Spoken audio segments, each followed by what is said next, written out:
comandante, oggi la sua prima Pompieropoli, quali sono le sue impressioni e qual è l'utilità di questa giornata? Beh, direi che basta dare un'occhiata a quello che c'è dietro per capire l'importanza di questa giornata e quello che può essere di conseguenza la mia emozione in questa giornata.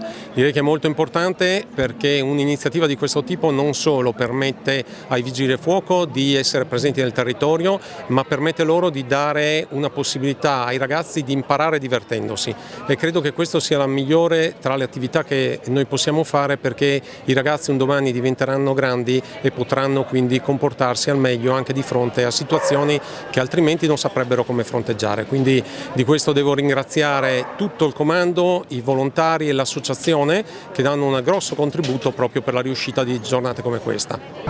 Diciamo che questa è l'associazione nazionale del corpo dei vigili del fuoco, perciò noi siamo praticamente un appendice, se vuoi chiamarla.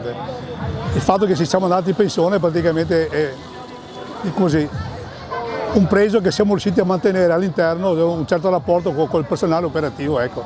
Sono importanti per il semplice fatto che riusciamo a portare i bambini in un ambiente, diciamo così, ludico, a fare delle cose che bene o male i pompieri le fanno veramente, perché se tu vedi i giochi che ci sono, dai un'occhiata, sono tutte attività, sono tutti attrezzi che utilizzano i pompieri per l'addestramento, perciò nel piccolo i bambini imparano a fare cose che da grandi i pompieri lo fanno tutti i giorni, insomma, o come allenamento, ecco.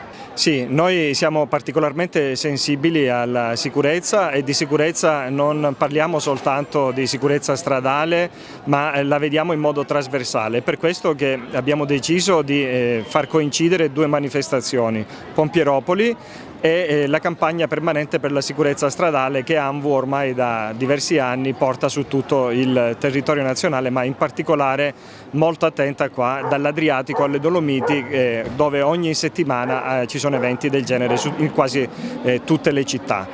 Questo perché? Perché cerchiamo di sensibilizzare i più giovani, i bambini piccoli soprattutto, che sono la categoria più ricettiva di utenti, affinché questi poi possano essere non solo gli adulti del domani, ma anche un veicolo di trasmissione di determinate regole che magari gli adulti sono un po' più, fanno un po' più fatica ad accettare o a metabolizzare. Commissario, com'è la situazione della sicurezza a Conegliano, ma anche in tutta la provincia di Treviso? Conegliano la sicurezza dal punto di vista stradale è abbastanza, tranquillizzante, i numeri non sono sicuramente peggio di altre zone della provincia. Purtroppo la provincia ha registrato in quest'ultimo periodo un incremento degli incidenti stradali e anche quindi con conseguenze anche spesso mortali. E secondo lei cosa si può fare per migliorare comunque questa situazione?